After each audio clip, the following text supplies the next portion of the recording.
is Obi-Wan Kenobi, or James Arnold Taylor. You're watching Retro Cool Nerd. So, which one are you?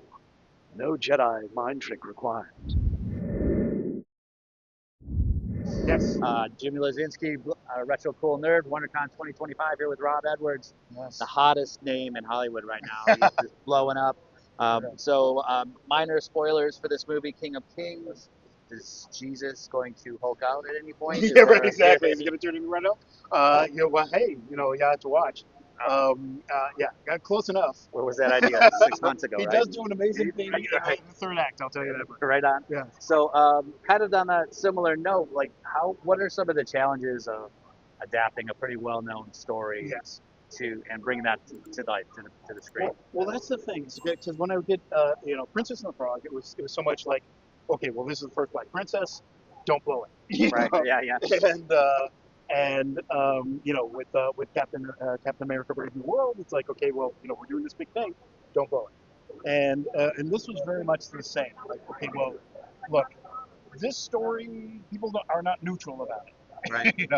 and the way that Jay wanted to do it, which is fantastic. Which is, it's Charles Dickens telling the story to his kid, which gives us this license to tell the story to a wider audience. A lot of times when you see it, like, with some chains and whatever, and it gets really, really dark and really kind of bleak. And this one, the way Jay wanted to tell it is he wanted grandma and grandson and mom and dad to sit and watch the thing and and enjoy it. And so I think we've achieved that. I think it's a wonderful movie. I'm going to assume that you're familiar with the overall story before, but were you familiar with Charles Dickens' take on it before? I love Dickens, and I had read a lot of Dickens. I was unfamiliar with this until Jamie introduced it to me. I loved it because a lot of times you're watching, like, Christmas pageants and stuff like that, and just so poorly written. Right. And I'd been thinking, I'm always sitting in the back of my head going, I should just write a Christmas pageant and see if it does. And I'm a lay reader in church, so I was very, very familiar with the Gospels, and I had wanted to do something faith-based for a long time. So, frankly, there's a lot of faith in Princess and the Frog. Yeah. And so, so when this came around, it's like, okay, good. I have a take on the character. I love the story. I love the way Jay wanted to tell it, and this is just a great opportunity. So, let's go. Right. Is it fair to say that most everybody in the production is faith-based? They're coming from I think everybody. I think, well, you have two elements. We can't One speak is for everybody. Yeah, I can't speak for everybody. You'd have to ask them, but I do think that it is the greatest story ever told. Yeah. And it's a fantastic character. So if you are at all involved in storytelling, and if you love the storyteller's art, then this is one that you want to tell, and you want to tell it well. Yeah. And fortunately, like, when the casting came around, I was like, oh, okay, good, I'm not alone. Everybody who's great, wants to do this movie. So, and it's shot beautifully by Rouge, and it was just an amazing collaboration. It's a big name big franchise to put your stamp on, right? Yes. Exactly. So one more before I let you go, my friend.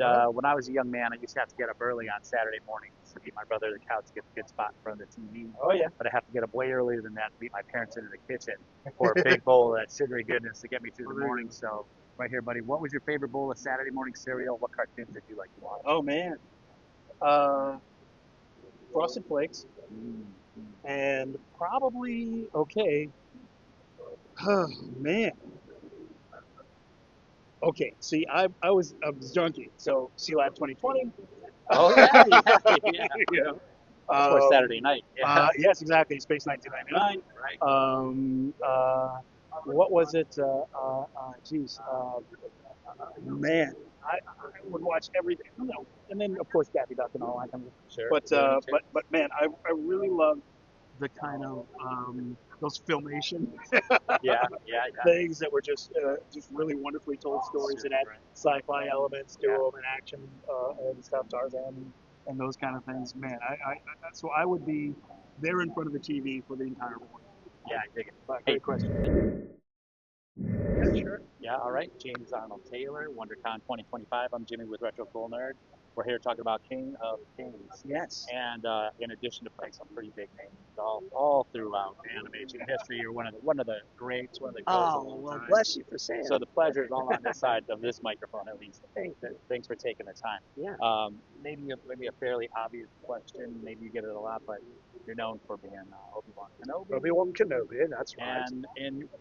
And in this movie, you're playing, in addition to a bunch of other roles, you're playing young Jesus. That's right. Name of our high school band. Oh. So how can you compare those two roles? How do they compare at all? You know, the funny thing is there's actually some similarities, I think. The robes.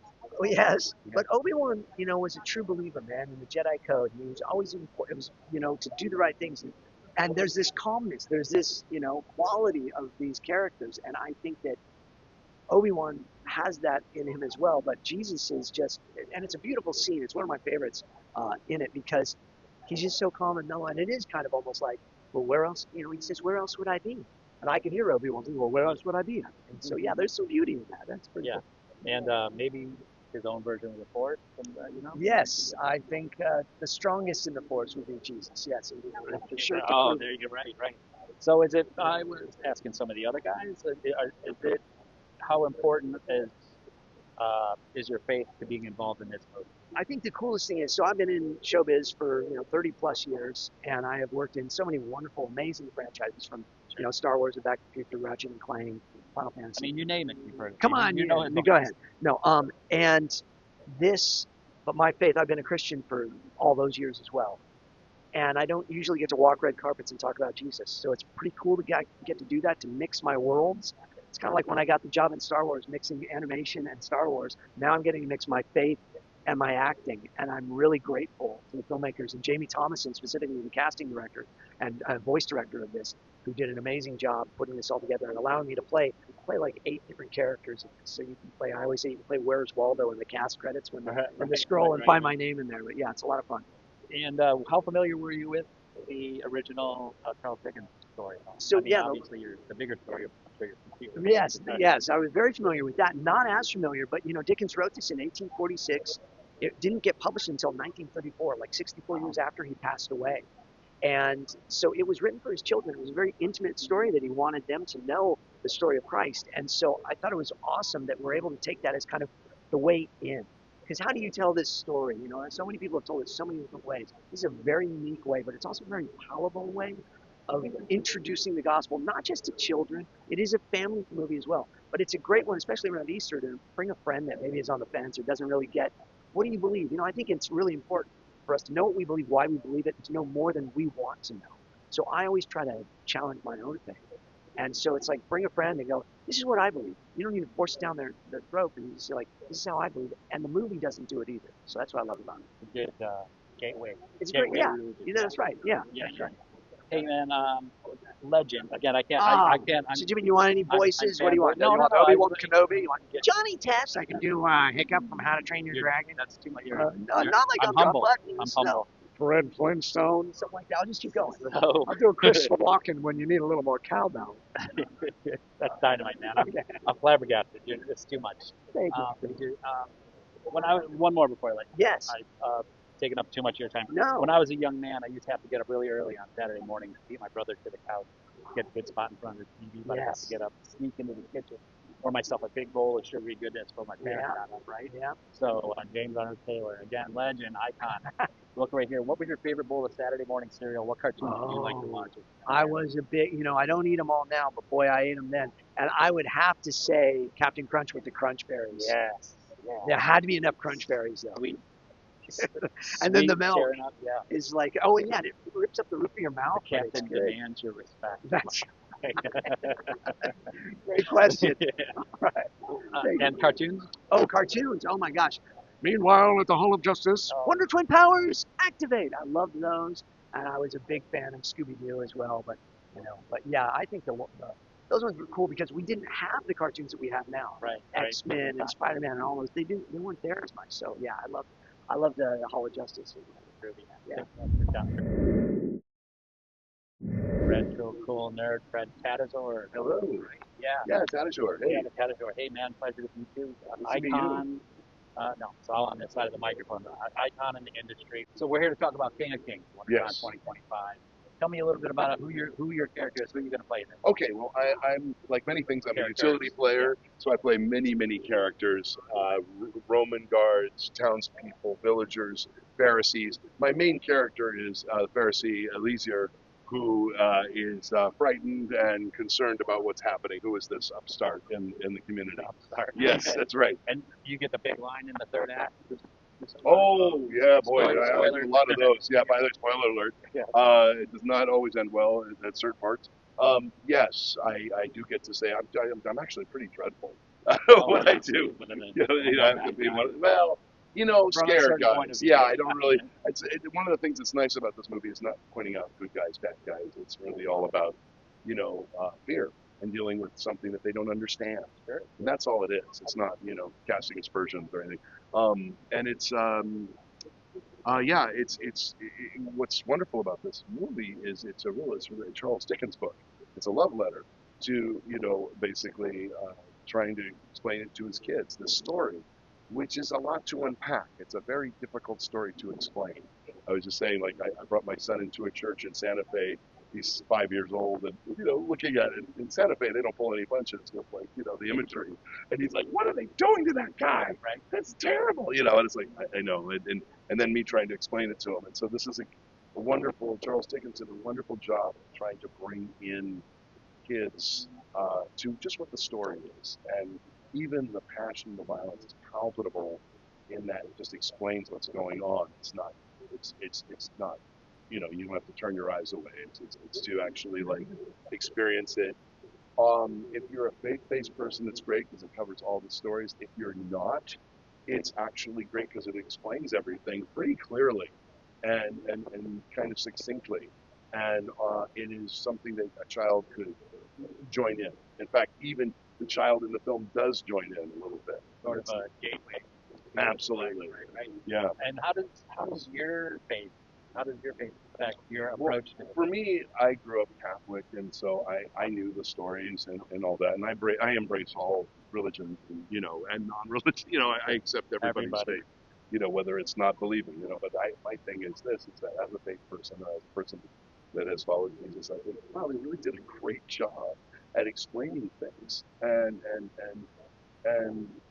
being clear and uncomplicated with it, which was nice. And it's something, again, I feel good about showing my kids this stuff. Yeah, it's actually a hard thing to do, but they did a good job. Right. Sure. Yeah. I want to ask you real quick. Sure. Touch on Hit Monkey. Your Yeah. experience there. It's the greatest experience. Yeah. Oh, Hit Monkey. I have to explain it in monkey language. No, that was an incredible experience. When I started that show, I had no idea. I knew the Marvel character. I didn't realize how funny. I thought it was a funny idea, but I didn't realize just how funny the show was going to be and how weird it was going to get. How crazy, to heaven and hell and all this stuff. And I mean, it's already crazy that there's a monkey that's talking to a ghost hitman. But then to see what Jason Sudeikis and Leslie Jones and what they bring to this is so funny. Because I'm only playing the straight stuff. I'm always playing the pathos and the sad. He's a sad character, really is, and he's upset, and he's a target, and he's, and then to see like what was the other side of that is just so great. And so I'm so excited for people to see this show. I love it. I want to do more. We left it at a place where, thank you. We left it at a place where we need to finish it out. Right.